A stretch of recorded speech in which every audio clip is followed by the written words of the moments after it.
or is it like a friend zone for real? Like, where, you know, I still hit you up. We still may go to the movies. We still may go grab coffee. We still may go out. We still may go grab drinks.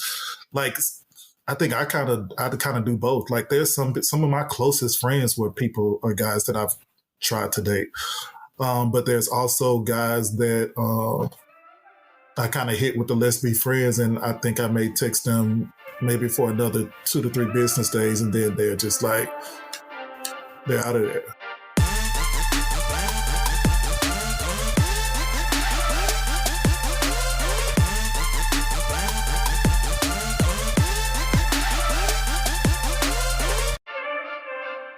What up, what up, what up, what up? It's Three Brothers No Sense. I am Tavares Ferguson, a.k.a. Ferg. Join my co-host, Razi and Buff. But more importantly, got to introduce my special guest, starting with my younger brother, Deion, and my partner in crime, my homeboy, one of my original roommates, Rafeeq, better known as Feek.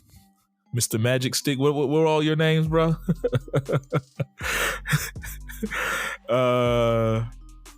Fellas, introduce yourselves to the guests. Or to the listeners, excuse me. I'll let Feek go first. So, Feek, tell the people about yourself. That's difficult. I don't know what to say. My name is Rafeeq.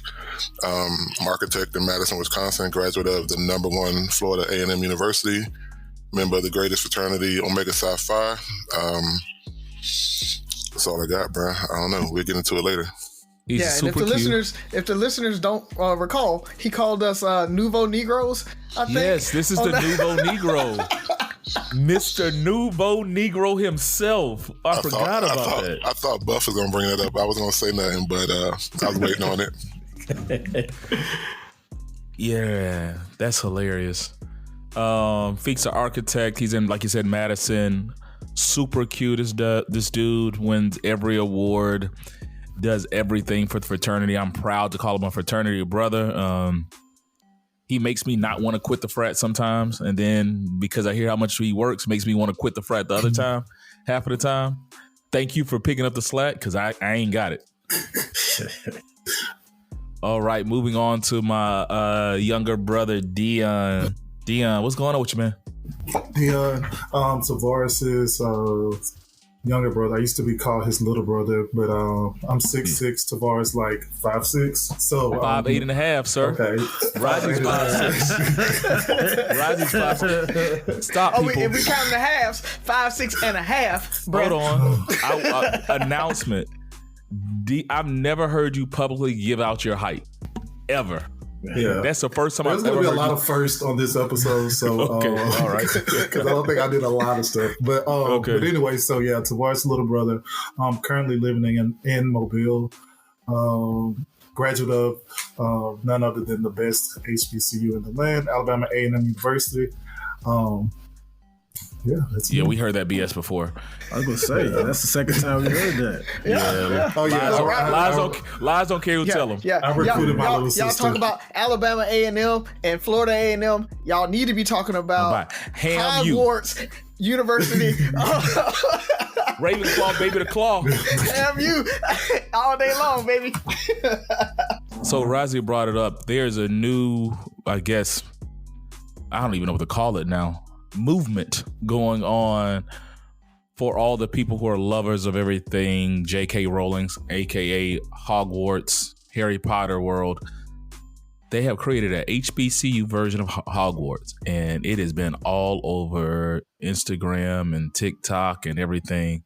And I'm a proud member of the Claw, Ravenclaw, the best house in the land. Razi's probably, just generic Gryffindor. I definitely am Gryffindor. Yeah, he's just generic. He don't know no better. He just go where the people tell him so. But if you get a chance, check it out on... it might be on Black Twitter now. Like every time I turn around, they're doing strolls, everything, bro. Really? They're doing the most. I haven't seen none of this. They're doing the most. I'm a Black Twitter hashtag HamU. Just go to hashtag HamU. HAMU. Same. TikTok. I don't know if it's on Black Twitter yet. TikTok, Instagram. It's been crazy. It's a bunch of videos and there's a registration form, all kind of stuff. Yeah. Just let you know, Slytherin is the hoodest house of all the houses. They fake. They fake, dog. They fake, So, somebody's doorbell's ringing. Somebody DoorDash at the front door. Is that you, Razi? Is that DeMarcus?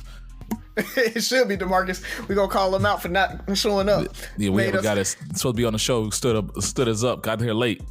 But I brought these guys on the show because we had this episode a few weeks ago with the ladies, and I wanted to bring some other people on. I wanted to give the guys a chance to talk about relationships, dating, the world out there that I can't say as we know it because I've been out this world for so long. So wanted to give the guys a chance to speak. So we're gonna jump into that.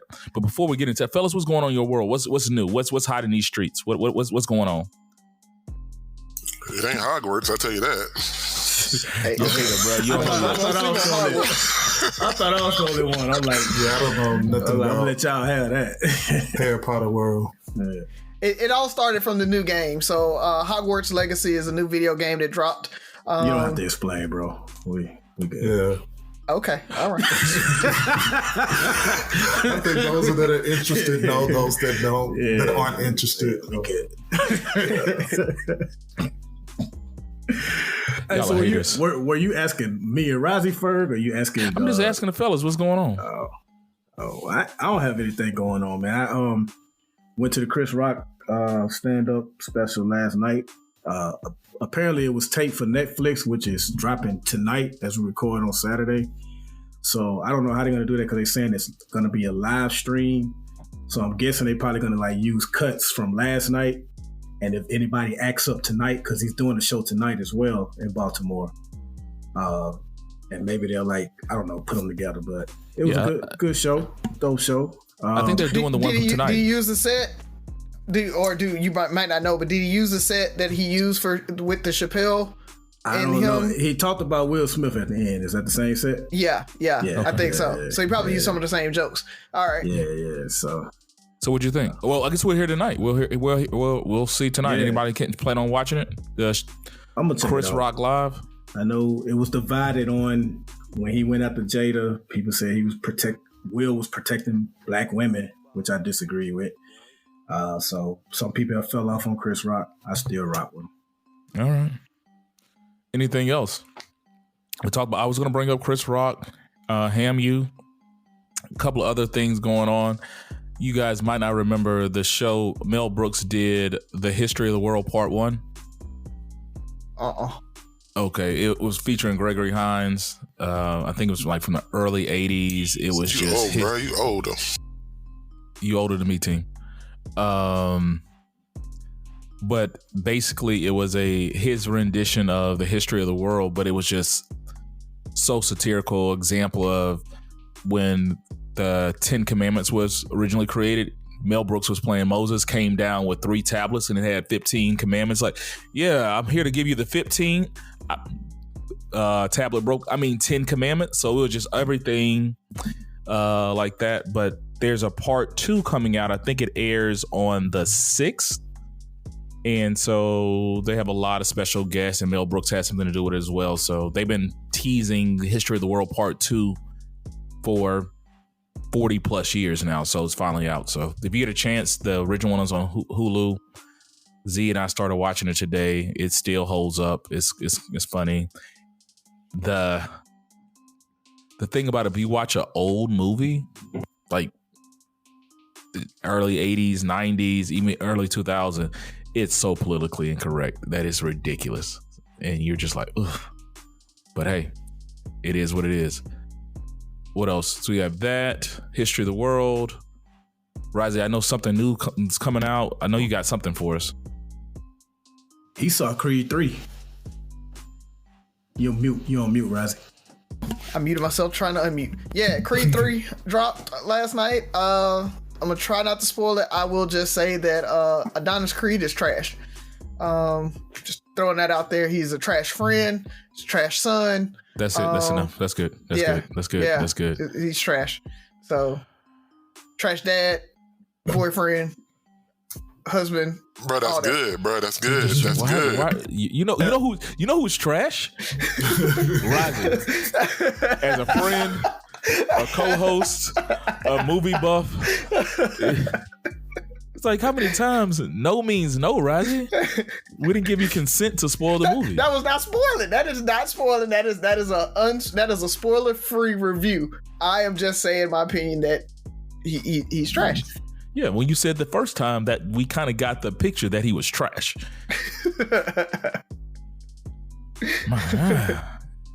We'll come back around to this next week and maybe actually get a review if y'all going to have time. Are y'all going to see it this week? I'm gonna try. I will tell you, boxing fans probably are going to really, really like it because the scenes and the matches are really good. They're beautifully shot. Michael B. Jordan as a director, I will tell you, he has some really good, just the cinematography of it all. He captures, the music on it. Like, he put the movie together very well, even outside of his acting. His acting's great too.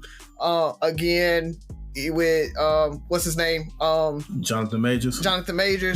He rocked it. He showed more range. If you've seen Ant-Man or you know of how good he acts in those shows, he does even better in this. So when you think about Lovecraft Country and all the stuff he did there, he shows so much range in this movie. Dude is going to be a beast in the acting community for a long, long time. We talked about Michael B. Jordan maybe being the new Denzel or whatever. Jonathan Majors might be the new Denzel. Truthfully, like, that's how good of an actor he is. We shall see. The reviews have been better than Ant-Man so far, from what I've seen on Creed. Yep. Okay. Anything else? Feek, Deion, what's going on in your world? Anything big? Anything you want the people to know about? Nothing big for sure. Okay. Oh, for you guys that don't know, Deion is my fashionable younger brother. When I have questions about fashion or anything like that, he's the person he's my go-to. He's the person that'll add the extra little oomph to the fit or whatever the case may be. Deion, they were hating. They had a lot of, not even hating, they had a lot to say about my outfit for the ball. Ball. No, I think Razi was so confused that I actually drove up to the venue just to bring you a fragrance. I'm like, nobody don't understand. Like, I understand. Like, thank you, brother. Like, no, that is like some next level. That's what I was about to bring out. I was like, that is good friendship or brotherhood right there. Like, and as a stylist, like, you know, that is quality concierge just service. To bring you a cologne. Yeah, and not just one cologne. He walks out and he's like, yeah, here's this fragrance and this fragrance. Ooh, I really, really like this. It was like 6. He brought like 6. I don't even own 6 different colognes. So for you to walk up and be like, here's these 6 different ones you can pick out of, bruh, you got it. You the man. So as you called out my red bottoms, you had your brother bring you 6 different colognes. Yeah, because I borrowed some colognes. Did you borrow those red bottoms? You Uber Eats some fragrance? That's what you did? First of all, nobody's surprised by that from me. It is what it is. Right? That is. Anybody surprised on here? No.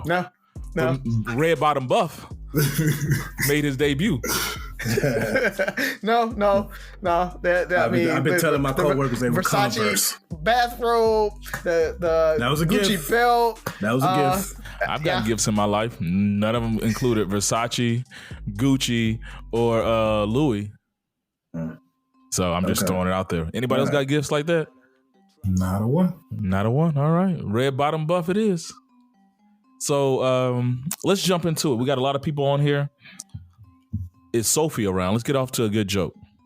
Yeah, she is. Hold on one second. Let me go grab her. My dad works in B2B marketing. He came by my school for career day and said he was a big ROAS man. Then he told everyone how much he loved calculating his return on ad spend.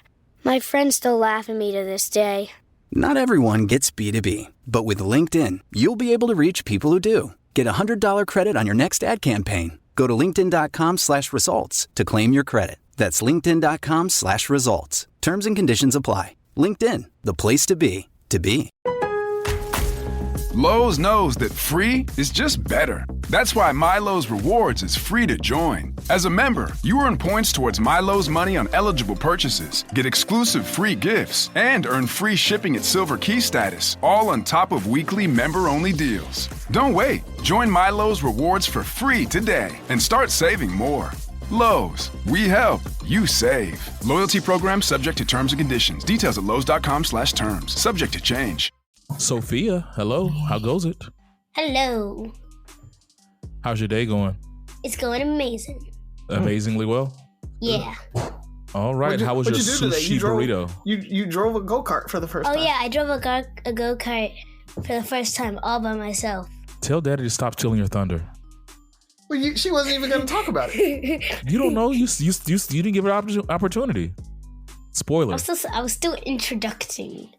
Yeah. Introducing, not introducing. Yeah. You call it out again. Nobody else picked up on it, Razi. Introducing. Introduction. That's a new thing. How could you? Yeah. It's not his fault. He knows not what he does. So, do you have a good joke for us today? Yes. Okay, I'm ready for it.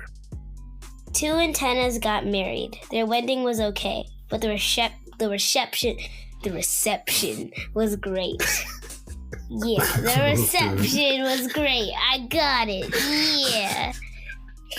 The reception. That's like when you try. That's like when you tried to say that candy that Haley got you for for yeah. Damn it, Ferrero Rocher. Yeah. I can never say it right. Say it. Rough say it. I'm pretty sure you eat that like you get that out of this snack machine or something. Marrero, that's what he's. I don't know. I never heard of that candy. It's Ferrero. It's the hazelnut. The chocolates. It has like a little nut inside, and it's like covered in like chocolate, and then it has nuts, and then it covers it back in chocolate, so it all sticks together. It's like delicious. Rich people M&Ms. Oh, rich people Snickers. I'm guessing more like that. Probably, yeah. I've never had it, so it's delicious. We have to get you some. I'm good. We'll send Goddaddy first. Ferrero. All right. Bye. So let's go ahead and jump into the show. So once again, Three Brothers No Sense, your favorite barbershop style podcast, where when you hear the questions, we hear the questions. We don't know what's about to be said. We don't know what's going to be talked about, but let's jump into it. Like I said, I brought these gentlemen on to talk about the dating world as they know it. The ghetto. The ghetto. Lay ghetto. Lay ghetto.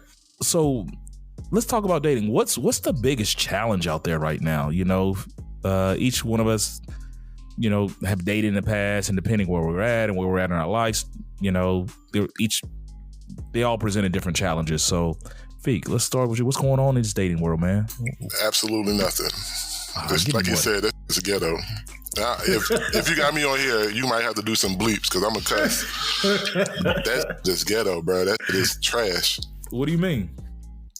Bro, it's trash. Like, I mean, I have a brother in Houston. He say it's trash. I have a brother in D.C. He say it's trash. I got a brother in Miami, my sister in Atlanta. Everybody say it's trash. So it's not location specific. It's just it's hard out in these streets. Is there a common denominator that makes it trash when it comes to trying to date? So I'm different, right? We all know that, right?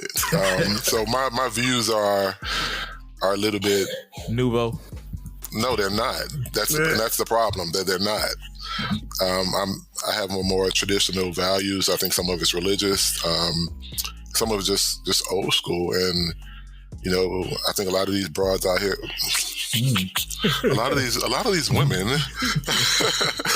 are so concerned with brunching abroad and all of that, you know, doing it for the gram, and you know, so you know that's the priority. It's like everybody wants to be seen, and you know, it's the reality show lifestyle that it's changed values, and that's what's most important. So when you have, in my opinion, this is just my opinion, so whoever don't like it, you know, whatever. When you have somebody that's more traditional or that's not about the TikTok life and the social media, whatever, posting pictures and stuff, it's just it makes it a little bit more challenging. Rafeeq, it sounds like you don't have no edge and you know where your birth certificate at, and that's the problem, that you can't find nobody. Yeah, I saw that. You too. Saw that. Yeah. Did you not hear that? You not see that? Rafeeq, you don't know what I'm talking about? No, I don't.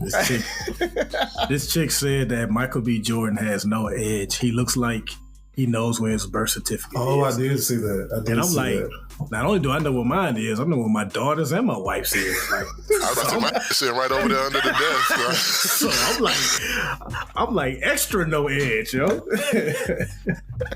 You're not supposed to have an edge. That's why you're married, sir. But I mean, it's funny you say that because a lot of times I hear women talking about, they want the guy like you, that's more traditional and all this stuff, and we kind of get on that Russell Westbrook versus not Russell Westbrook, Russell Wilson versus Future type conversation where, like the chick says, maybe not having the edge that they're looking for. They think they want a traditional, upstanding guy who wants to, honor them and do all this stuff. But at the end of the day, do they really? Or they're just not in the right vicinity to attract that type man? Bro, what's the edge? Because I'm not a square by any means. No. But I'm like, yeah. So the Russell, I'm not comparing you to Russell Wilson. Right, but when they say the edge, that they're looking for this edge, unless it's knocking them upside the head, I think most of us have, we have that spontaneity, we have that creativity. What is it that they want? I don't think, and you probably can't even answer that. I think I was about to say that. I don't think anybody can answer that. From what I've seen, they want a street dude that's not in the streets, but will treat them like a lady and romanticize them and stuff, but have like a little edge to him. Like, he looked like he might beat her ass, but he's not gonna beat her ass. Yeah, and that's kind of what they try to say. That's the issue, though, is that the guy that has the I was little about to bit say, of edge, you about to get some comments. the guy who has a little bit of edge probably doesn't present that way, though. That's the problem, right? The guy that looks like he might beat her ass is probably gonna beat her ass. Like, that's really the problem that they're running into. Like, last night when I was at Creed, perfect example. Some dude was sitting in my seats that, I paid premium money for, pre-ordered, because I like to be right in the middle of the screen, because I am responsible. Did you go with the Wish Creed, or did you go with the what Cedric the Entertainer say? Or did you go with the Hope Creed? Yeah. I hope nobody's in my seat. No, I went with Wish, because I walked up. I wish your mother. And I was like, hey, my boy, those my seats or whatever. He was like, hey, man, we just sat down. They said we could sit together. And I was like, 4 and 5. I was like, I don't know what to tell you, but those are my seats. I don't know. He was like, well, what are we gonna do? I was like, you gonna get out my seat. That's what we're gonna do. And we'll figure everything out after that. Yeah, I have nothing to figure out here. Right. Sounds like you have the problem here. And, so it's one of those things. They want that little bit of edge, but again, you're not gonna look at me and think that I would be that standoffish or whatever, right? I mean, it's just one of those things. But that it's hard to find the guy who has that edge, but presents it, but doesn't go over the top. And maybe edge isn't the right word. I don't know if that's the right word, though. Well, we're just going off what the last comment said. Yeah. So it's hard for you to find that because you're looking for describe what you're looking for. Because it's interesting what Feek said by him saying that he's traditional, because we've been seeing a lot of women take up for Russell Wilson and say he's not lame. But truthfully, Russell Wilson is kind of traditional. That's why I was comparing to him. Like, I may be a little dumb, or ignorant, but what's traditional when it comes to dating? I mean, it can vary, and I'll let Feek speak for himself. But I know in Russell Wilson's case, he wanted them to wait until they got married before they had sex and things like go by. That's not the traditional he talking about. Yeah, I don't think that. You have to put him out there like that.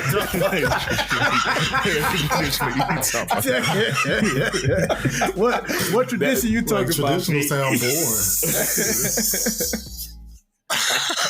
I don't even know if traditional is the right word, but to me, it's just normal adult behavior. Because traditional, I don't have to pay for everything. I'm not gonna fight you if you want to take me out, or So is it more so? I don't know if it's traditional. I think it's just mature. I think that a lot of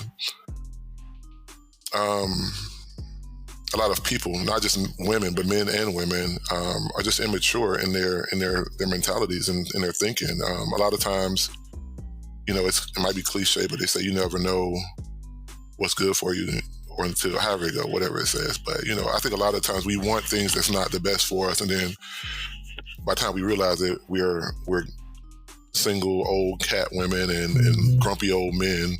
I have go ahead. I'm sorry. No, go ahead. I have a lot of single friends who are ladies, and I feel like the longer they're single, the more bitter they become. And I maybe not bitter, but like they date one guy, then he's like, maybe he's cheap. So now they think like, oh, all niggas are cheap. Like, and then they date this one guy who has like a side boo, like he's trying to date you, but he's already got a situation. So now she's added it to her list. All niggas cheap and got side niggas. You know what I mean? Or side, whatever, side women. So I think that I feel like with my friends who are ladies, the older they get, or the longer they stay single, the more, I hate to say the word bitter, but to me, the more bitter they become about dating. I mean, I think that's normal for most people. The more unpleasant experiences you have, the more you normalize those experiences. Yeah. Even kind of what Feek was saying, like if you date and these ladies end up being all about TikTok, or they're too much into social media and too much into certain things, that becomes like the norm. And it's hard to find, I guess, when you use the word traditional, that version of the woman that we thought we were going to marry when we were growing up as kids or young people, like somebody who's more not even to the streets, but they're the versions of women we saw, like I said, in our younger days. They hold more of those, I guess, traditional values. Maybe not even the homemaker type thing. It's not that. It's just growing up, you didn't think that your future wife could be a Instagram model or have 5,000 followers on TikTok. Like that's not.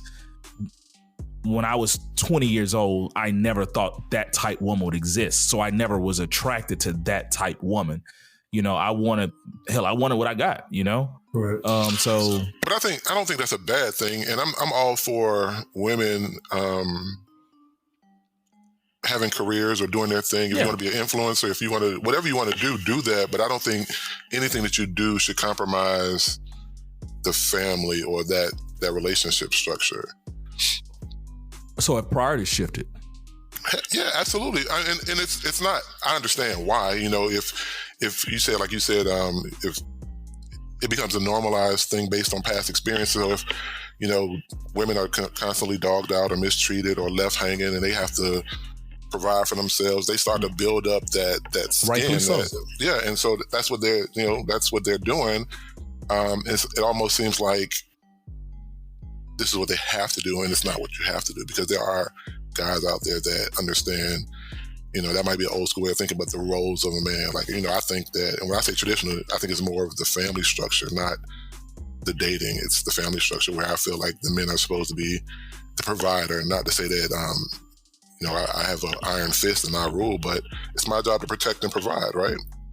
I mean, I look at it based on my family structure. My parents are still together. I grew up in a dual parental household.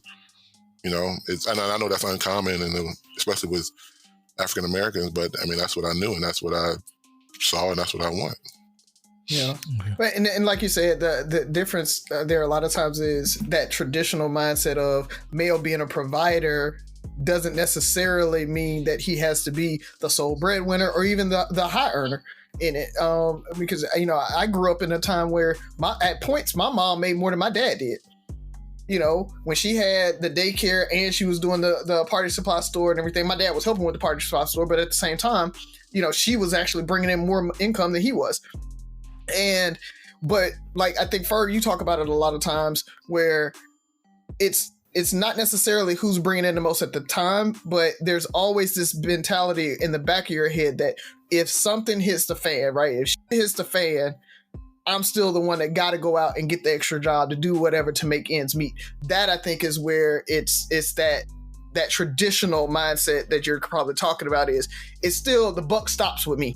No matter what happens, if you're the high earner or not, yada, yada, yada, the buck stops with me. I'm going to be that provider to make sure that we're good no matter what. Yeah, if we fail, it's on me. I guess that's the simplest way to put it. Right. But, you know. Hey, Fidelity. What's it cost to invest with the Fidelity app?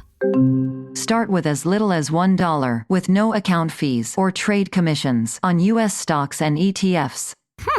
That's music to my ears. I can only talk. Investing involves risk, including risk of loss. Zero account fees apply to retail brokerage accounts only. Sell order assessment fee not included. A limited number of ETFs are subject to a transaction-based service fee of $100. See full list at fidelity.com/commissions. Fidelity Brokerage Services, LLC, member NYSE SIPC.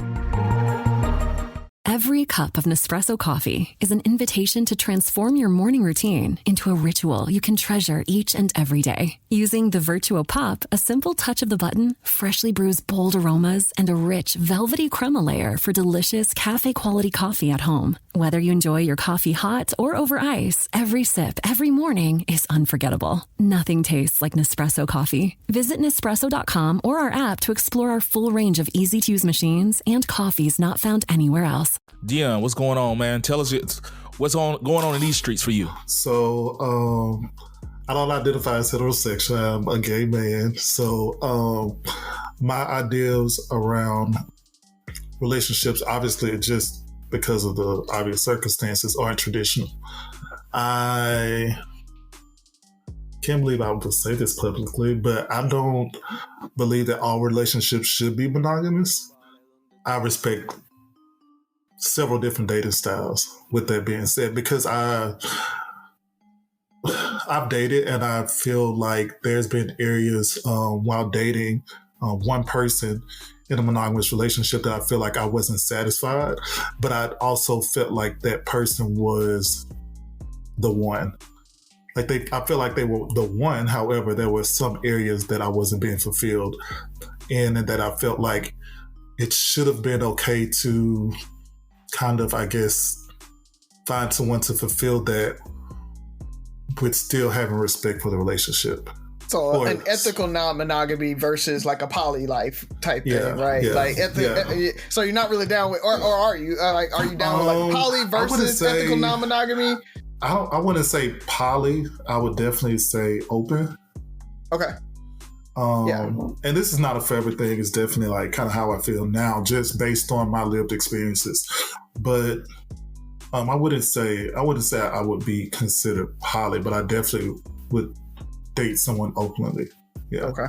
Yeah, okay. And for the listeners, the biggest difference there, a lot of times ethical non-monogamy just kind of encompasses a lot of that, right? Poly is considered ethical non-monogamy, but a lot of times with ethical non-monogamy, you also have kind of an open relationship, like you said, where, hey, we are together, we are the one, but we can step out, but I'm going to tell you about it, right? Like, correct, hey, you're going to know about this, you're going to know about this. My if I have another partner, you know about it, that type of thing, versus poly life where we're all in the relationship together.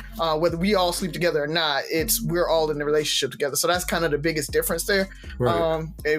But ethical non-monogamy kind of is that umbrella for all of it.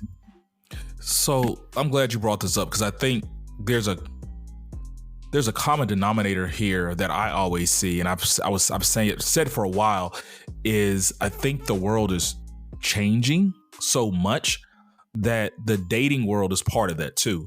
Mm-hmm. So in your case, Deion, you saying being an openly gay male, like that's something that nobody could say 20 years ago, 15, or it was harder to say 20 years ago, 15 years ago, 10 years ago. And to the point where I think dating is like, it's new to a certain sense. Like how do we what does normal look like in this world? Right, you know, right. A homosexual date was kind of under the radar, right? You only had certain spots you could go to, and like that it's thing. crazy. I was out with another one of my friend of mine's. This week we went and grabbed dinner. He's gay too, and I was like, we were just randomly talking about like random topics. And the first guy I ever dated was, I think I was 22. He was a little younger, but we were both kind of, I guess, what we consider DL at the time.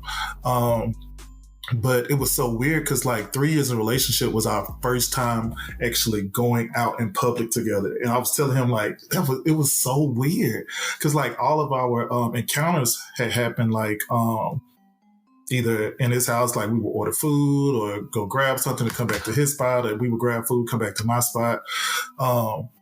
So like our first time going out in public was like 3 years into a relationship. We went to a showcase at our university or whatever, and people were like, dang, I didn't even know y'all were friends. Like, so it was so weird. But I said that to say like dating for me, even at 32 now, is still fairly new, like publicly. Like dating for me is still fairly new. I think I introduced my first boyfriend to Tavares when I was 25. So that's only like 7 years ago. Yeah. So, I mean, it's all, you know, it's new for me. There's no one I can really, like I was telling Tavares when I was like, there's nobody I can really have conversations with about dating or like marriage. That's like, you know, like Razi, you could talk to your mom and dad about like marriage and what it looks like. And I heard Feek say something about like traditional and being protective of the house and stuff. Like, I mean, within a gay relationship, obviously you don't really, I mean, I'm sure like some relationships you have roles where somebody's more dominant, somebody's more submissive, you know, but at the end of the day, you both still niggas. So yeah. But anyway, I like that though, because a lot of people don't think that. Like a lot of people think that it has to be this male or female role or whatever. But like, I like that you acknowledge that. Like, no, we both still niggas. Yeah. Like, it was funny because that's funny because the last guy I dated, he was like a lot more feminine, which whatever. But anyway, so he didn't like pumping gas. He didn't like taking trash out. I'm like, you get your ass there, pump that gas. Like we pull up to the gas station, it was like, I guess automatically supposed to be my role to like pump the gas. I'm like, welcome to our world. Yeah, I'm like, okay, so we either sit at the gas station, you get your ass out pump the gas. But yeah, so anyway, so like there's obviously not a lot of tradition in it anyway, so you kind of learn as you go. You learn, I mean, just kind of like through your dumbass friends who really don't know much about relationships either. And you learn through your own mistakes. I mean, obviously with any other relationship, but I think, like I said, like my past relationships has shaped me feeling, and like I said, this may not be a fair thing, obviously, but I don't think that monogamy is where I would land. I don't think so. Maybe not. I won't say not ever, but like. But you're still young. I got a question on that though. Do you feel like that's a stereotype in the gay community? Because you know that always has been a stereotype of being really open and you know being kind of loose and just having like the orgies not and loose. sex thing. I mean, you know that's what a lot of people thought of. I mean, there is though. Like, I lived in Atlanta, so I was like in the capital. Okay, so like the most of the like the relationships are like, I mean, Instagram worthy gay relationships. Like I either have met those people or knew those people, and a lot of those relationships weren't as picture perfect as it looks online. Which I mean, that's for any relationship. But I mean, but I just said that to say like, there's really no standard, you know. And I don't think I feel like.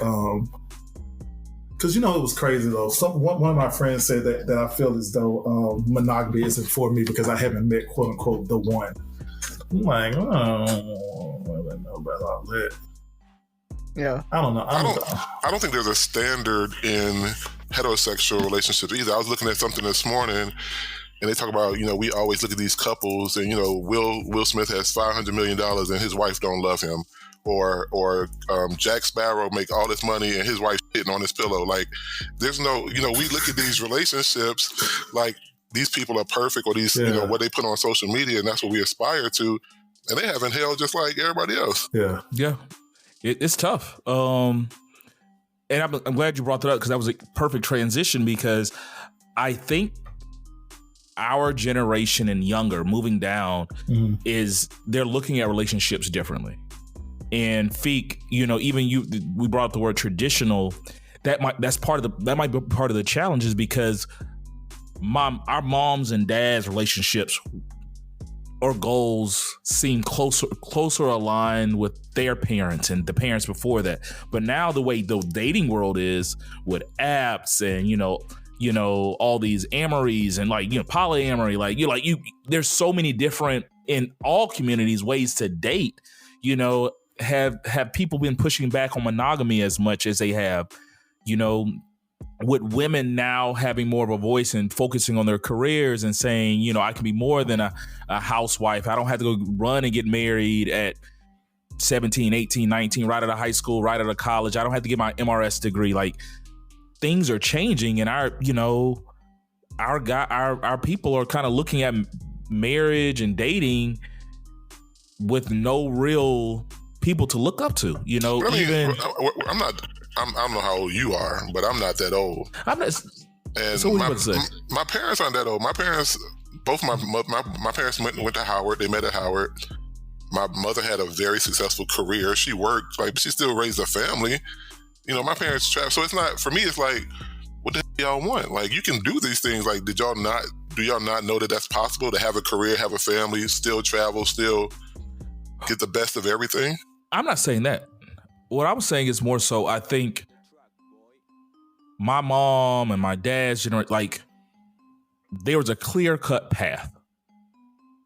Whether you go to college and you get into your career, but it's getting married, having kids and stuff like that. There's so many people that are like, I don't want to get married. I don't want to have kids. I don't want to, it's people have more, there's more, the choices are more openly accepted than they were in the past. I mean, they were called old maids and all this stuff. Usually like, you better get married before you get too old. Your biological clock's ticking. Like, they used to clown women for not wanting to get married or have kids by a certain age because they're too old. Your eggs are drying up. Now it's like auntie. That's it, right? She's auntie now. And we know some dope chicks we know some dope chicks that are our age and older that may never get married. Who are living their best life, their version of their best life, and don't get me started on that. Well, let's get started on that. Let's get started on it. Let's go. Please do. Are you calling cap on that happiness? No, I cannot be the judge of what makes somebody else happy, but I do know that, like I said, I am a product of the number one HBCU in the world, and the people that I've encountered at FAMU are some of the most brilliant, beautiful people I've ever met.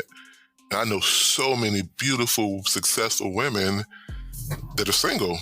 And I'm like you said, maybe that's what they want. But I'm just like, I know any guy that would cut off his legs to be with you. And I don't get it. But maybe that's what they want. But I think 30 years ago, those ladies would have been forced to settle. And now they're okay saying everything you just said. Imagine if they feel that way about themselves. And it's like, I need to find somebody who's worthy of that.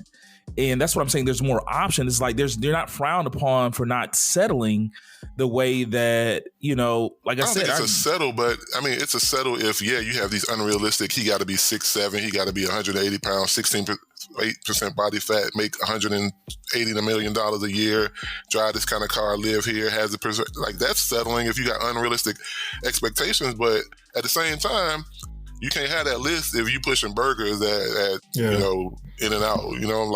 Why not? You can, because the thing is, Kevin Samuels. No, I'm just saying, the thing about it is the guys that they're talking about, right? The 6, 7, 8% body fat, make $1 million. He does not care if you are the CEO of whatever. He doesn't care about your income and if you're successful in your career and all of that. He cares, can you come be my wife? Can you raise my kids? Can you be my helpmate? And I always talk about fill the gaps, right? Can you fill my gaps and can you bring something to my relationship? So that's why you always hear what do you bring to the relationship? What do you bring to the relationship, right? And the problem is women think that when they say that, we're talking about bringing successful, you're a homeowner or whatever. Guys do not care. That is not something that guys are like, oh, she got a house, let me go wife her up. Like, we don't care about that. Right, those guys that you're talking about. So the chick that's at Burger King flipping burgers has just as good of a chance to land that guy as you, Miss Junior VP, Executive VP at a company. I call bullshit. Just because you don't try, they don't try. If I'm making $100 million, I ain't going to Burger King. Like, you have to be the finest Burger King, and like, you need to be on the Burger King calendar. Yeah, like, but if you're I'm not saying he's gonna catch you at Burger King, but yeah, she has to get into those parties or be in those circles or whatever. But if you at the club and he at the club, you at the bar, he at the bar. Okay, you're right. You don't smash. That's cool. I think Burger King is just a hypothetical because I don't right. Because we just see the girls at Burger King. Let's be clear. No offense to anybody Burger King. No offense to anybody Burger King. Not Burger King, but you know, like, just has a regular job, right? She might be working at the mall in a boutique or something like that. Like, she has a regular job, and that executive VP, she has just as much or just as good of a chance to capture that dude, like to get that dude that both of them are actually gunning for. Razi, you wouldn't take any of those chicks. I would. Yes, no, you wouldn't. Yes, he would. I would. You I don't care. No, I would. Because what I'm looking for isn't if she is dominant at her job or whatever. I'm looking for, when I come home, is she my piece, right? When I need her, is she gonna be there for me? Can I have a good conversation with her? Can we laugh and joke about some anime, or can we go see Creed, or can we talk about Marvel? That's what I'm looking for. I'm not looking for, and I do not care what you do in your day job. So I agree with Razi. I think most guys don't care to a certain extent. Like, you, right? I mean, yeah, you gotta hit that bare minimum, right? Like of etiquette and all that. But that's what I'm saying. It's your job doesn't make that happen. Right? Because I feel like I don't like to talk about myself, and I'm not bragging, but I make enough money to where you don't have to have that same income level. You know, you don't have to be corporate. I would like you to be doing something productive and keep stimulated, but you know, I have a lot of friends in the service industry here, and if you follow me on social media, you know I always use the hashtag It's Just Different, because Wisconsin is just different from everywhere I've ever lived. And so I have a lot of friends in the service industry, and they're not any less of a person because of their occupation. So yeah, I agree with Razi. And so Deion, also, I guess it kind of that same. Oh, go ahead. I was gonna say, I think a lot of my struggles is also location based, and it's I wouldn't even call it my struggles, my perceived struggles, because I have a lot of friends who are like, oh, you're single because you live in Wisconsin. I have no problem not getting with a black person. I know that's taboo, but for me, it's about respect over color. It's about compatibility over color. It's about friendship over color, communication. So, I mean, if my proximity lends me to marry a non-black woman, it is what it is. Have you dated outside the race? Yeah. The last girl I was talking to, I posted a picture on Facebook, and oh my God. That's some hate. Oh my! But I'm like, the same people. Okay, then date me then. If you don't like her, date me then. But then you get put in that, oh, you know, that's the homeboy, Feek the homeboy, you know, like, then you get friend zoned by, and I'm like, that's the stupidest shit I ever heard. That friend zone is dangerous, bruh.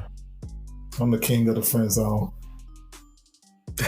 Putting them in it or being in it? I will put your in the friend zone. But I feel like experience tells us that friends make better lovers. You've already broken down those barriers. You already, like, you have the easiest, best relationship with your friends.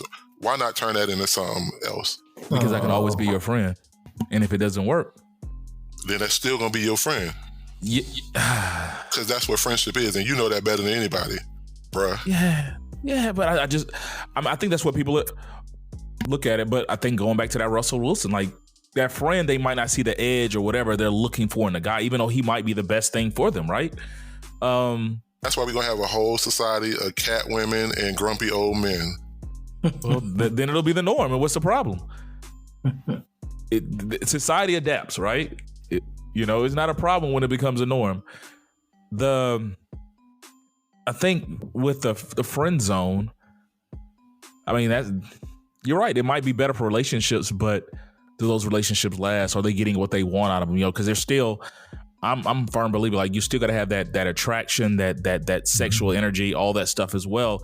If it's not necessarily there, and sometimes it's hard for people to see that because they can't get past the friend zone.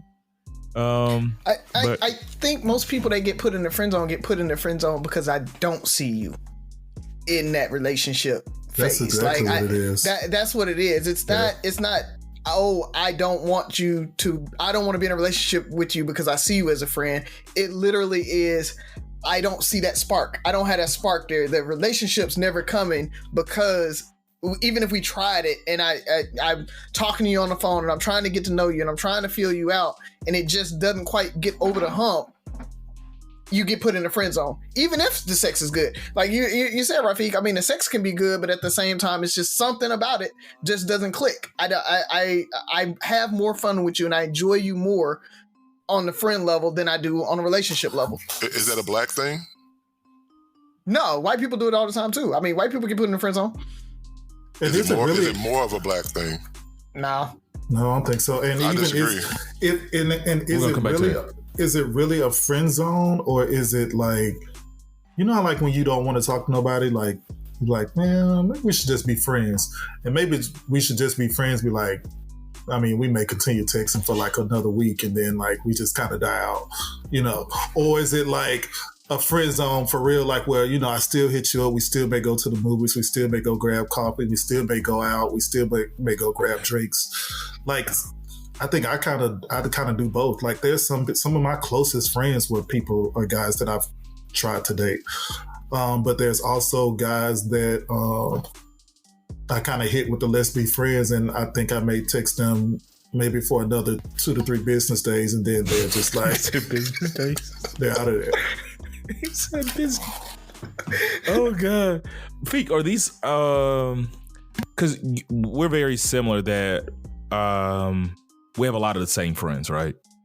And so you mentioned a lot of these like dynamic, dope females who are single that we know that you're like, we've been friends. There wasn't any dating or anything like that, but like, you're single, I'm single. You recognize that I'm this good guy and all this stuff, but now you're mad because I'm dating this non-black chick. That's my point. Yes, I think it's more so that it's like, I have these friends and, hey, let's give it a try. We've never given it a try. You've known me, I've known you. I've seen some of the trash dudes you've dated. Nothing. What's the harm in dating me if you dated this sorry dude over here?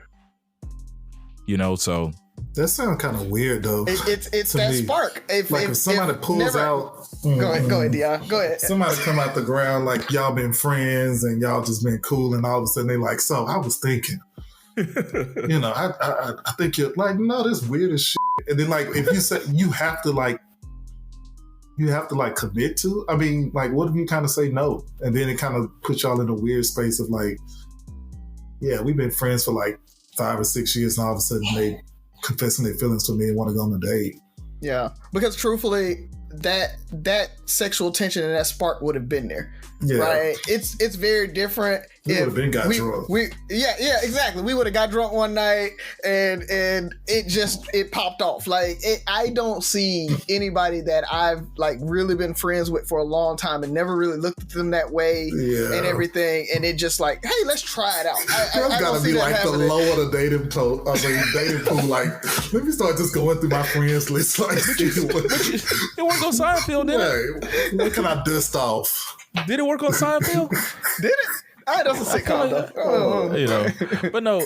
Deion, so you've dated outside the race too? Has that worked? Has you? Never. No. I thought you said you have. No. I mean, not saying like I'm a. So I'm gonna give racist vibes. I'm just gonna be quiet. Okay. No, I've never dated outside my race, and I don't really have desire to. And it is. I just don't feel like explaining the Black experience to nobody. That's it. And I don't feel like listening to somebody who fake gets it. Like, I just don't have the energy. And them really f***ed me up with that. I'm sorry. It really did. Like, going to HBCU really made me kind of a little bit more radical than, when it comes to dating. Yeah. I'll say that. So what's the biggest challenge then? Feek, you mentioned being in Madison. You said you're willing to date. I mean, proximity is a big part of it, like dating outside of your race or considering other people increases your dating pool. Are you also looking for does religion play a factor? You mentioned religion earlier, so no, not really. Okay, so how does that work? Explain to me how your mama was if you brought home a white girl who was not a Muslim. I think my parents have a level of decorum. In front of them? No, I mean I think it'll be fine. I think there's more things that matter, and it's allowed. It is allowed. So okay, allowed. You have to be allowed to date outside the race. No, he's talking about the religious thing. Like so. Yeah. Oh, within the religion. Yeah. Okay, so it made me think of what's the movie with not Neil? Well, Neil Long. You People? Yeah.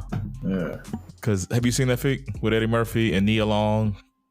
With Jonah Hill and Lauren London. Yeah, that's what it was. Yeah. They were radical Muslims, and she brought home this Jewish dude, and it was not a pretty sight. No, I haven't seen that. I heard of it. It's fairly new, right? It's on it's been about a month or so. Yeah. I've heard of it. So, but kind of going to what you were talking about, Deion, with the interracial thing and just not feeling it or whatever. I mean, it's one of those things that if it happens, it happens, right? And I get what you're saying, because I was talking about that's a big turnoff for me, right? If she doesn't get the Black experience and understands Black culture and that type of thing. For a Black girl especially, but even for a white girl, she got to be at least a little bit with the culture and understand what's going on. But I don't know. I mean, I think I could date a Becky and be okay because those expectations aren't there, and I know that's not wrong. Becky. I mean, well, the thing about it is, it's what I feel like. If we hit it off on other things, I wouldn't be like, oh well, I'm just gonna end it based just on that, right?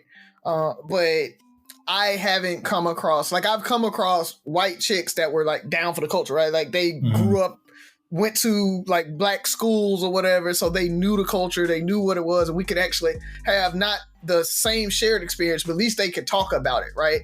When Menace to Society came out, they were at the tables talking about it with everybody else, so at least they knew about it. We could talk about it and everything. It's very different. Like, I've dated white girls like that. I have never dated a Becky, but I feel like if I did come across Becky and she just wowed me on other things, I want you to stop saying Becky, because there's so many different. I feel like Becky is like the freckle trailer park. Like, it's so much more of a spectrum. Becky for me is not that. Becky for me is the like white cheerleader that talks like this when she finishes her sentences, and like that's what I mean by Becky. Becky's a tri-delt, bruh. Becky might have saw Menace to Society too, man. Becky went to because she had her hood days. Becky went to Florida State. She pledged tri-delt. She's she's on the debate club. Yeah. Yeah, that's Becky. Yeah. Poli sci major. Becky, everybody. So where y'all, we talked to the ladies, where are you guys going to meet people? Like, how is... Clearly not the right place. Dating apps. I tried to keep it straight. I tried. Clearly not the right place. And don't get me started on eHarmony. That's $186 I could have kept. Damn. I don't know. I'm not a dating app type of guy. I mean, because I don't know. I guess within the gay community, dating apps are more hookup type things. So it's not like you ain't going to find nobody of substance. Although I did meet my second boyfriend on Tinder. And we used to tell people we met at Chick-fil-A. But yeah, we met on Tinder. So I don't know. I mean, mostly it's in person or Instagram or Facebook, actually. Instagram and Facebook is probably the best dating app. I mean, not like the dating app within Facebook. Yeah, because that's trash. It's horrible. But I mean, like, actually, like, you see somebody, you know, you may like a couple of pictures, they may like a couple more of your pictures, and, you know, kind of like a little childish banter. But yeah, I think Instagram is probably the best place, or Facebook, to be honest, because you can see a lot about them. Like, yeah, I definitely agree, Deion. Like, well, I'm saying Instagram and Facebook. Yeah, I definitely agree. Like, social media is really, really good for it. But yeah, Facebook dating app is trash. I'm down with the swipe. I've been on a few dates, and I think most of the most serious ones came from Bumble. And Bumble's a little different because the female is the only person that can text first. Ladies out there that's listening, if you are trying to get on the swipe and you don't want the hookup culture of Tinder or anything like that, Bumble's a kind of cool one to be on, because you're not getting flooded by every match you get, and you got 1,700 dudes in your inbox, that type of thing. You get to pick and choose when you want to interact, when you want to start the interaction, and go from there. So those are the ones that came with like more substance to me. Razi, are the dating streets as trash as Deion and Feek say, or are you a little more optimistic? Oh no, it's trash. I don't think you know what? I really don't think they're trash. Oh, you don't think they're trash? No, I really think. He said they were ghetto. I said it's ghetto. I said it's ghetto. Okay. Now it is ghetto, but I don't think it's trash. I think you have to kind of go at it expecting like what you're gonna get. You know, like I like that. It's you got to know what you want and go for that, and be willing to wait. If you're expecting the long-term relationship or whatever, like it's plenty of hookup culture out there. I mean, so if you want to say dating is trash, what you're saying is you want a long-term relationship, but you don't want to date to get it. You know, you don't. Or you want to learn a long-term relationship, but you don't want to put in the work to get to what that long-term relationship will require. Right. You want to jump into the relationship after. I always talk about, we went on a date or two and now we're in a relationship. I can't talk to nobody else. You expected me to be talking to you every day and this, that, and other. Instead of going through the slow process of getting to know somebody, dating, and kind of really maybe having a couple dates out there, right? Like, that's the expectation. So when I say trash, it's what are you really looking for, and finding that through wading through everything that's out there, right? Everybody gets on Kevin Samuels about the whole leftovers comment. It was very poorly stated, but I understand his intentions behind it, right? It's one of those things that a lot of people that wanted to be in a relationship or really wanted to be in a relationship are already in relationships. Yeah. Right. So when you talk about leftovers, it's those folks that now it's your, people that are dealing with grief and they're broken. It's the folks that, especially in our age group. I mean, when we talk about ours, right, it's the divorcees that are like, I ain't getting back in a relationship no time soon. I'm out in these streets and I'm doing my thing, especially for the guys. Right. The ladies are like, I want to maybe get back in a relationship. But guys our age, it's a really weird time in the age group when you talk about your mid 40s, because at this point you either got those divorcees that ain't trying to get back in a relationship, you got those folks that kind of Rafeeq, you talked about that I've been single for so long, I got my own thing going, and so you need to get on board with what I got going, instead of me kind of meeting you in the middle and kind of not having that super high bar that nobody is really going to meet, and then be mad because nobody's meeting it, and you're wondering why you can't find somebody. So it's just wading through all of that. So when we say trash, I think that's what they're talking about is you're looking for the diamond in the rough. Mm-hmm. With and it really is a needle in a haystack right now. You're wading through trash to find the dumbest response ever, that they're working on themselves. I think that is the stupidest ever. Like, who else you gonna be working on? You should be doing My that brother, always. everybody. Like, This episode is brought to you by Nerds Gummy Clusters, the sweet treat that always elevates the vibe. With a sweet gummy surrounded with tangy, crunchy nerds, every bite of Nerds Gummy Clusters brings you a whole new world of flavor. Whether it's game night, on the way to a concert, or kicking back with your crew, unleash your senses with Nerds Gummy Clusters. So good, so good, so good. Get ready, because it's time to save at your Nordstrom Rack store. Now through February 23rd, take an extra 40% off red tag clearance boots, jackets, and sweaters. We're talking the best cold weather styles from Vince, Cole Haan, Sam Edelman, and more. All on sale for even less. All sales final. You never know what you'll find, but you know it's gonna be so good. Great brands, great prices. That's why you rack. Like, seriously, like, I'm just using this time to work on myself and get to know myself. Well, you're 32 years old. Who else you working on? It brings me to a good point is working on yourself. So what's the toughest thing about dating you? Like, why, if you do meet somebody who has potential, and it is sometimes it's not me, it's you. It's not you, it's me. Is real. Like, is there something that you need to maybe either reconsider or think about based on the challenges that are out there? It's not like a would I date myself question. Yes and no. So example is, and we can take it that way, but like Razi said something about, just like Feek, dating women our age, or maybe a little younger or whatever, but being 35 years old, being single, or being independent, as far as making decisions for yourself and about that benefits you for the most part your whole life. Do you need to kind of like, what? Maybe I might not be able to be as I don't say dominant, but maybe I have to be a little less traditional. Maybe she needs somebody who's a little more open and that can move with the flow of her being more independent than somebody that you might be used to. Like, as times change, you have to change, or as your situation changes, you have to change. So I think that's natural. Yeah, I think so too. And I advocate so much for therapy that it's unreal. And I think after I got out of my last relationship, we dated for about 5 years, and I just felt like I had done so much wrong that it was like, I'm kind of a person I know. You know what I mean? And I was like, talking to my therapist, she was like, I'm gonna need you to give yourself some grace. You know what I mean? Like, yeah, you made some mistakes. You've done some stuff that obviously you probably wouldn't be proud of, but you gotta forgive yourself and you gotta move on from those things.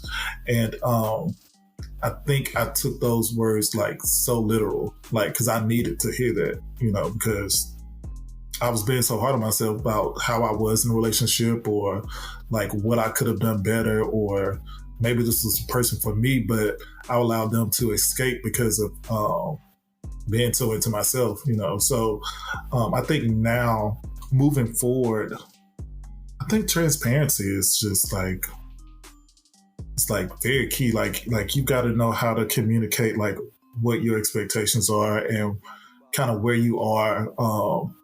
I guess like where you are emotionally, like how you love and what love looks like to you. And I know people speak about love languages all the time, but my ex always said that I didn't love him in his love language. And I think that to me was kind of hard. It was like, how do I give you something I don't even know how to give? Like I can love you the way that I like to be loved because I know how that feels and I know how warm that makes me feel. But you're wanting me to make you feel warm or make you feel like loved and seen, and I just don't I don't understand how I'm supposed to show up for you. Like that's a great point, Deion. The best example I can compare it to is I believe in love language wholeheartedly in the fact that there's an effort that goes with it. So when I travel, especially like when we were in the Army and we would talk to people from other cultures, like even with Italians and stuff like that, we were there for, several months and we tried to learn. I knew I would never be fluent in Italian. But the fact that I was willing to at least try, and I say that about any love language. If I speak Chinese and my wife speaks freaking Japanese and we can't communicate, my goal is to get a little bit better at Japanese every year, every day. And the thing about it, if I can say a couple of words or 10 years in, I'm not fluent, but I understand and I can communicate with her. Because I'll never be able to speak your love. That's your first language. I'll never be that. But if you're trying to learn, and they say that one of the easiest ways to show a culture you respect them is to try to speak their language. Mm-hmm. Same thing with love language. Yeah. If Z is a words of affirmation, she's very touchy. That's not me. You know how we cringe you touching me. Yeah, like that's how it was. But I realized that she needed that. And I had to get better at that to make her know that I'm willing to try. And, those were things that, as you get better, they see that. I think anybody who really wants to love and loves you will appreciate the effort you're putting into trying to learn their language and getting better at their language, even though you'll never be them. You will never speak his language as well as he does. So what about this? What about you telling me, like you never compliment me. Like I go get my hair done, you never compliment my hair being done, right? So then now I'm complimenting your hair being done, but is it coming from like a genuine place of me like wanting to say, yeah, damn, like your hair does look nice, or she likes not compliment her hair, just say it, like it becomes a job did you like versus But if you like the hair. Now, if you didn't like it, but if I would like the hair, I probably would have said I liked the hair. But I'm not. I don't lie. You don't believe. I don't believe lying. So if I don't like it, I'm not gonna say I do. But if there's things that I might not think to tell you how nice you look today, because I just like I'm so accustomed to you looking nice, and I know you look nice. Like that's why I'm with you. You look nice, but you need to hear it. Like Z's that way. If we're going out tonight, she needs to hear. Or she appreciates, and I need to hear she appreciates that. That means so much more to her. I'm like, baby, you look good tonight. Like that. By the time we walk out the door, from the moment I say she looks nice, the date started. Right. In her mind, he recognized the fact that I look nice. Now, if you know me, it was like you about to wear that. I'm that guy. I will say that. You about to wear that? Where are you going? Yeah, like, just like Kenny Carter, right? Yeah, but that's it. I think y'all are on phase 2. Y'all in the relationship. We like dating is getting to the relationship, and I think that's the struggle, because I look at it like I have so many friends that are single, on males and females, and both of them like, there ain't no women out here, bro. And they're like, nah, it ain't no men out here. I'm like, how? How can it be two populations saying the other one ain't there? Same thing, Because it's the same way a woman says, I got nothing to wear, with a closet full of clothes in her closet. Like, it's not that you don't have anything to wear. You don't have anything you want to wear. And that's the exact same thing. There's plenty of guys out there. There's plenty of girls out there. The problem is there's nobody that you want to date out there. And that's really what it comes down to. So when we're talking about, you better there's take nobody your in that goddamn closet and pick out some shit and get the hell on. See? And that nobody wants to do that. And there's where the friend zone comes in. You got 20 guys that you've known and you're trusted for 20 years. That hell, give them a chance. Put them on the rack. You never know, because I'm a firm believer. If you've been doing this way for 20 plus years, you've been out here dating in these streets, and that hasn't worked. Well, keep doing it. I ain't never dating no friends. Well, okay, keep being fucking miserable then. Like keep finding a dude that just add another loser to your belt. Guys and women. Or you say, you know what? Let's see. I don't know. I've never done that, but I'm just saying, like, I'm always a proponent of trying something new. What's the worst that can happen? You were probably gonna strike out anyway, so why not strike out with a friend? Yeah. But you're right, Feek. It's, and that's why I was asking that question is, maybe we are being unrealistic because we start wanting these certain things in a person. Do those things change? Not saying you're lowering your standards. You're reevaluating your situation. Right. It definitely changes. And standards could change too. And I remember when I was younger, you had to be light skinned, brown hair, certain size. Man, I like who like me, God, right now. You like me, I like you. 8 to 80, blind, cripple, or crazy. It don't even matter. We go together. Right. You wink at me more than once. We go together. But no. But I think that one of the things that I'm really not willing to bend on is I want children. And at this age, like you said, that's one of the things that a lot of women that I meet, they might be divorced or already have a children. They're like, nah, I ain't doing that no more. And so for me, it's just like, oh, well, guess we ain't doing that. Yeah, you might have to date younger. You really might have to date younger. If there's some non-negotiable for you that you just want kids. Because I've met guys who want kids and I don't want kids. So it's kind of like if you want kids and that's like something that you standing firm on, like. Yeah, I'm over that. Mm-hmm. Yeah. That's Funkle Deion for everybody. Yeah. Be nice to your niece and nephew so they can take care of you when you get old. That's it. That was our babysitter when we were Mobile. Yeah. But what I'll say, you know, I've mentioned kind of the what's hard to date about me, and I talked about the whole I start most of my relationships or dates with I ain't I just want you to know that if my daughter was trying to date me, I'd tell her no, don't date me. And it's really because I don't prioritize myself. I don't prioritize myself and making myself happy very well. And so I put all this other stuff ahead of that. And what ends up happening is that means that my dating life and me making time for you and being able to focus on, you know, fulfilling myself takes a backseat. So I'm hot, I'm cold, I'm off, I'm on. We'll talk for 2 weeks, or you know, and then you might not hear from me for a week, or I'm light texting for a week or whatever. I don't really like to talk on the phone because I just don't have time to sit for an hour or 30 minutes and talk straight, right? But I can text all day long because I can be doing that while I'm cooking dinner for the kids, or while I'm putting them to bed, or while I'm getting them ready for whatever, or I'm helping them with homework, or while Ollie's reading and I'm for 20 minutes and I got to be there to help him with the words. I can be texting you until he gets caught up on the word, but I can't be sitting there talking on the phone with you while he's doing that. So it's one of those things that right now for me, it is very difficult to date me, and I know that, and I'm cool with that, and so I put it out there, and I tell everybody that. You know, and I've heard back some of our listeners. I appreciate y'all for calling me out and saying, Razi, you're not trash, it's not that, or whatever. But ultimately, I'm trash, and that's what you got to understand and be comfortable with that. Like, I am the guy that you're saying you're running into, and I know that, and I'm adding to that pool that you're wading through because I'm probably not ready for a relationship because I just got so much stuff going on. Am I open to a relationship? Yes. Am I open to dating and figuring out if we can get there? Yes. But I don't know if I have the energy and the time to give to you and give to that relationship so we can get to, or dating so we can get to a relationship. I just don't know if it's there right now. And so I'm one of those guys that probably is very difficult to date.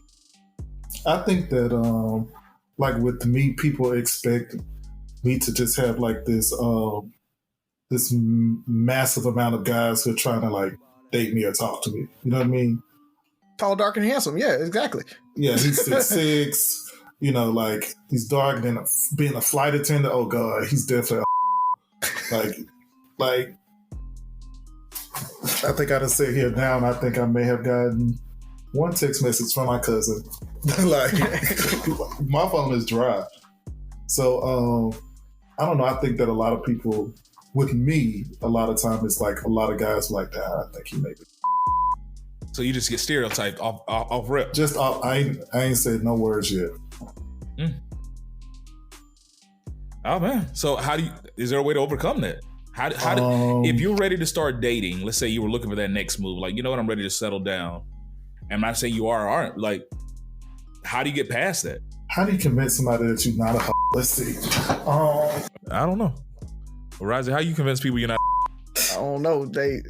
I don't look like I have edge, so they probably don't assume that I'm a hoe. That's the problem. Like, I gotta convince them I am. So what's the next move? I mean, Deion, people label you. Feek, these ladies they're not adding up. It's just not working out. What's the next move? Is there a move? You just persevere, bro. You just keep going. You know.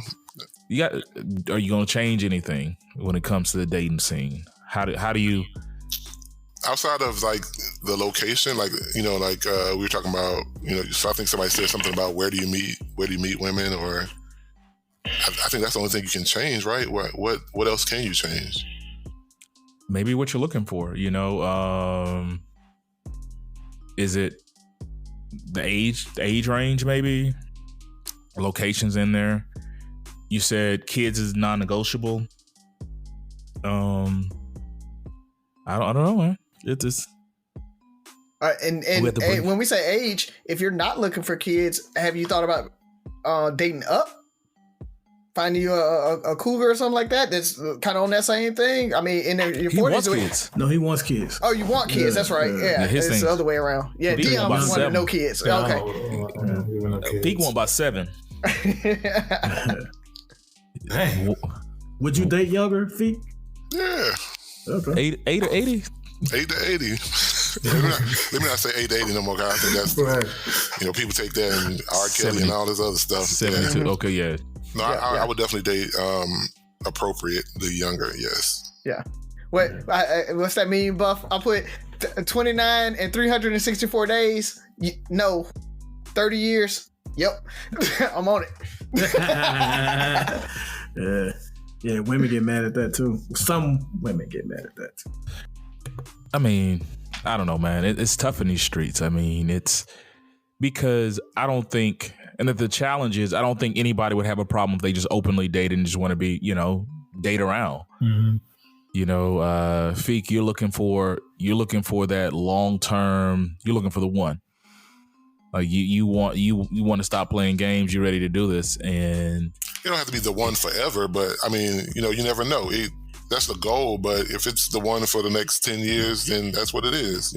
Okay, yeah, that's a good point too. I mean, I think even Atiyah brought that up. Sometimes people look at marriage as a failure and all this stuff. It's like sometimes you look at people being your lives for the right seasons, mm-hmm. and you enjoy those seasons and you move on. Because I mean, forever is a long time. There's rarely anything we do forever. That one job, one girlfriend, one boyfriend, that one. Marriage is that one of those one things that we kind of like, nigga, this is it. But better for work to death do us part. Imagine you got a job, it's like, all right, Razi, this is it. Even though you've been doing it. Scary shit. Yeah. It's a very medieval like thought process, right? And then we talk about being traditional or whatever, or being more progressive and more modern. Maybe that needs to be that discussion, right? It's like you hear so many conservatives talk about, there's a rise in divorce rates and this, that, and other. I think that's okay. Like we have to stop thinking of marriage like it has to be forever, and it can be. While it works, and when it doesn't, then we move on to, and don't make it transitional. I think we had that conversation, or transactional. I mean, we had that conversation about kind of finding that sweet spot there, but it definitely needs to be something that it's, I have all eyes for you now, and when it's not working, we work on it, we try to figure it out, but once we can't get there and it's still not going to work, then we separate, right? Let's and make it work till it don't work no more. Especially if you can do that, to have those conversations and agreement ahead of time, and there's a certain level of respect. If you handle it respectfully, even that's like before cheating or anything like that happens, and it's like it's time to bow out. I mean, I think it'll be a lot easier for everybody involved. You said, cheating and all those things, it hurts everybody. But if you kind of have and I hate to say you plan for a divorce, but if it doesn't work, you're like, hey, we had to get 10, 15 years. And now we're not seeing eye to eye. You're more focused on your career. You're more focused on the kids than you are on me. Like, I feel left. Let's call it call it what it is. We've tried to make this work, and so but that's all the I subject. think that's why Will and Jada have been like, it's very taboo couple, obviously, but I think that's probably why they have been together for so long, because they kind of did that, like, no matter what, type thing, like. Well, you know what's smart? Enjoying a fresh gourmet meal at home that you didn't have to cook. Meet Factor, your loophole in the laws of mealtime. Chef-crafted meals delivered with a tap, ready in just 2 minutes. You know what's even smarter? Treating yourself without cheating your goals. Factor is dietitian approved, chef prepared, and you plated. Pretty smart, huh? Refresh your routine and eat smart with Factor. Learn more at factormeals.com. Since you're new to H&R Block, we'll look at your returns from the last 3 years for any money your last guy might have missed for free. I could get money back from last year? You could. We'll find any mistakes. Could have really used that 2 years ago when I dated that mistake for 5 months. Don't leave money on the table. Switch to H&R Block and get a free Second Look review. Second Look is included at no additional cost with the purchase of tax preparation. Results vary. All tax situations are different. Fees apply if you have us file an amended return. Fellas, it's been a pleasure talking to you. I can keep talking to y'all all day, but we're going to go ahead and close it out. Thank you guys for joining us. I'm going to do our parting shot. So as you know, we just let each person kind of close with whatever they took from the show, anything special going on in their life. Feek, if you're trying to sell some tickets to some one of the bro events or something, whatever it is, you get a chance to speak your mind. And let's go. Let's start with a Feek, since we started with you the first time.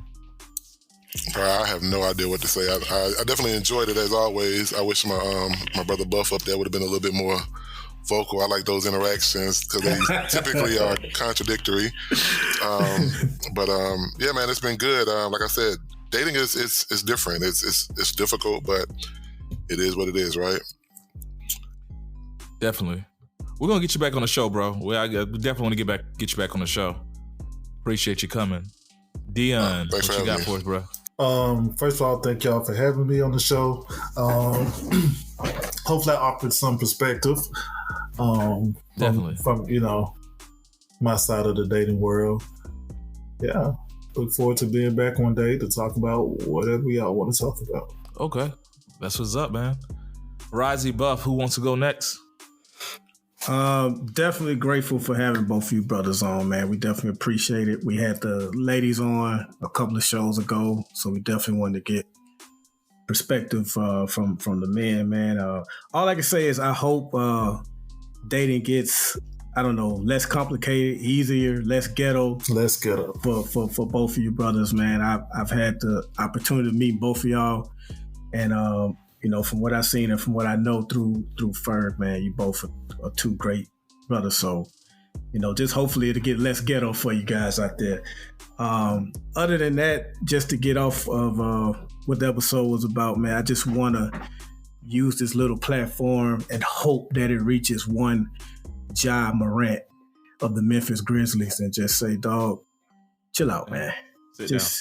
You are pretty much an NBA. You are a star, a damn near superstar, making millions of money. Like, chill out. That stuff you doing, you gotta relax, bro. Just relax. And it's not even the typical he needs to change who he's hanging around with. It's him.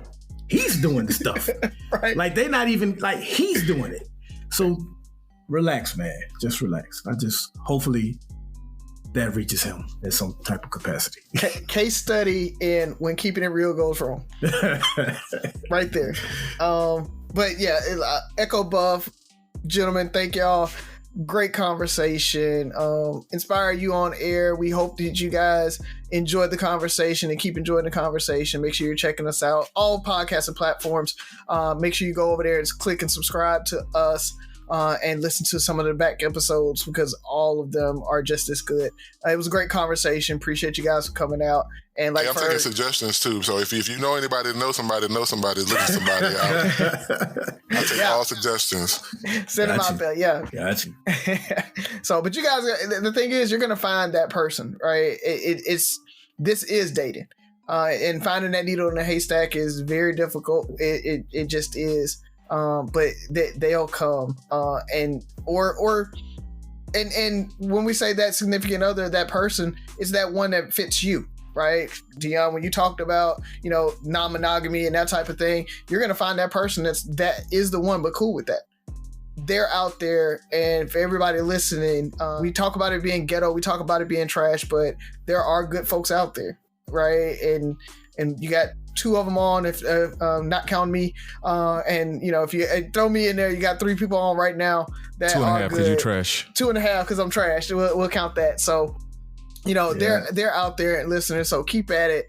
Keep your head up. I mean, dating is that. Enjoy it while you can. I mean, because even though you could talk about it's trash, it's hard, you don't find the one, hopefully you had some good times with the people as you dated, right? And enjoy that. Live in the life, live in today, live in the moment, and just enjoy what you're going through and enjoy the process and the journey. So that's all I got. All righty. Well, thank you guys. I'm not going to say much. It's been a busy week. I'm glad I got to end my week with more of the people I care about and I've grown up with and seen develop over the years. Quick shout out. We are just passing the 1-year anniversary of my grandmother passing, Pinky Louise Carter, and the 3-year anniversary of Jenica Kimberly Mancarella's death. And just want to take a moment just to honor them and think about how much we miss these people. And for anybody who's lost anybody, those anniversaries do mean a lot in honoring them. So I'm going to just ask for a moment of silence, and then we're going to end the show.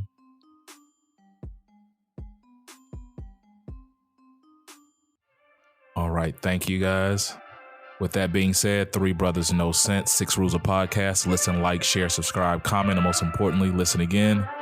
Talk to you next week.